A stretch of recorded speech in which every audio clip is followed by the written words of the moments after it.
Just as I covered the marshals of Pathfinder 2nd Edition in my last video, the casters are also a bit different from their 5e iterations.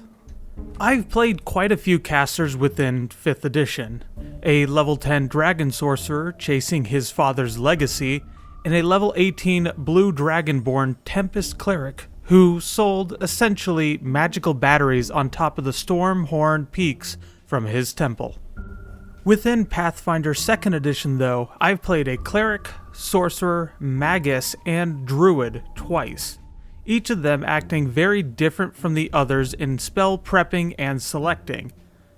Before we get into the 4 most important parts to casters within PF2e, do hit that subscribe button if you feel this video and my content is worthy of it. But without any further delay, let's jump into the most important parts to understanding casters within this system. The first big difference are the magical traditions. Traditions are the 4 schools of magic that spells fall under, many overlapping each other like a Venn diagram. And while there are hundreds of spells, only 22 of them overlap between all 4 traditions, to which they are Occult, Arcane, Divine, and Primal. Occult is my current favorite. While it lacks the AoE and firepower of other traditions, it's full of debuffing and debilitating spells with a bit of healing and divination mixed in. From Vampiric Maiden to Modify Memory, this tradition has many spells that some may find unsavory, but others may find delightful. Playing a deceptive character, Occult has access to many illusion spells, including hallucinatory terrain, which is also shared with the next tradition, Arcane. Arcane is where you'll find elemental damage in spades. From Electric Arc cantrip to Magic Missile, your options for damage output here are staggering. But they also have buffing spells like Haste, Mage Armor, and Magic Weapon. This is also where you'd find the spell Fireball, which is also shared with the next tradition, Primal. This tradition does exactly what it sounds like: elemental fire, frost, and lightning. Using the terrain and world to your advantage as you use spells like Shape Stone or Trees, Dividing Trench, and soar to new heights with Blazing Dive or Fly. Primal also doesn't take kindly to the undead, with the option to take the cantrip Disrupt Undead, which is also shared with the final tradition, Divine. Here, you will find a plethora of buffing and debuffing spells much like Occult that will render foes' attacks to be weaker, giving aid to your allies or bringing light to the darkness. The spell Forced Mercy imposes 2 debuffs at level 1. Dancing Shield is a fun and flavorful spell that causes a shield on the ground to do the Raise a Shield action with it, increasing the character's AC by the shield's value. The Divine Tradition also has access to an interesting attack roll option, Divine Lance, which does alignment damage depending on your deity. Lawful Good, pick between good or lawful when you deal your damage. Each tradition has hundreds of spell options within them, making character creation incredibly interesting, especially because of the second topic: preparation versus spontaneous spellcasting. A prepared spellcaster must select the spells they will use during that day when they do their daily preparations.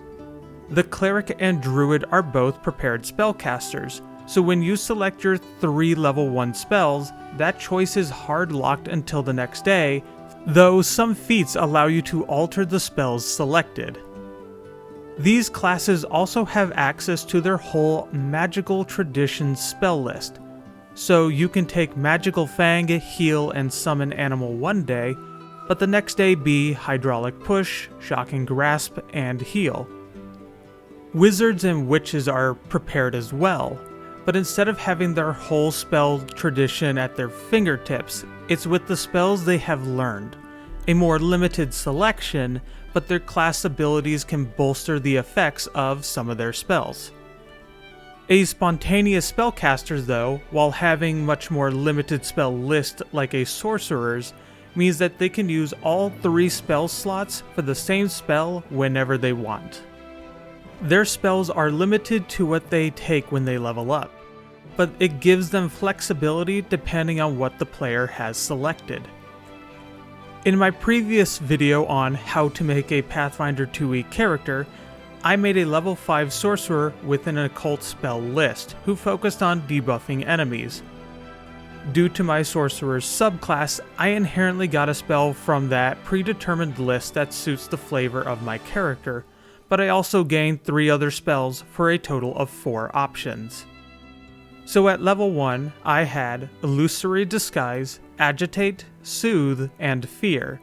I can cast any of these 4 spells until I run out of slots. A lot of casters have access to other spells though alongside their standard spell list. These spells are so inherent to that subclass or kit that they get a different category entirely. This leads to our third topic, focus spells. Focus spells are very different to anything 5e has. They are spells that use their own pool, and that pool can be refreshed every 10 minutes with meditation or whatever RP best suits your character. This spell pool expands in the number of times you can use them according to how many focus spells you have, up to a max of 3. Got 2 focus spells? You likely have 2 focus points to use and cast whenever you want, in or out of combat. These spells can be anything from Cackle, which is a witch option, the champion's Lay on Hands for extending a dungeon dive, or one of the many options the cleric has access to, like Moonbeam from the Domain of the Moon. Focus spells also can trigger class abilities, like what the Oracle has in its kit. When an Oracle casts a focus spell, they take upon themselves their class mechanic, Curses. As an example, the Oracle of Bones' first focus spell is Soul Siphon, and it applies their minor curse, which causes bones to protrude through their skin while their flesh rots. This curse cuts the healing you take by half for the total amount, but that's how good Soul Siphon is as a spell. Soul Siphon and many of the spells you see have a heightened condition on them, which makes that ability more powerful, leading us to our fourth and final topic, heightening.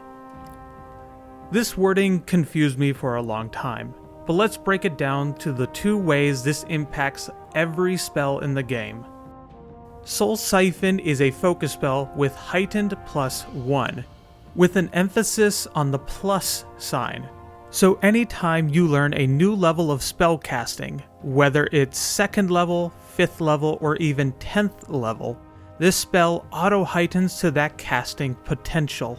This heightened +1 or +2 also applies to cantrips as well, making the Produce Flame spell go from 1d4 plus modifier with a bonus 1d4 persistent fire damage on top of the critical hit, doubling the initial damage, to, at level 5, doing 5d4 plus modifier with a persistent fire damage of 5d4 on top of doubling it.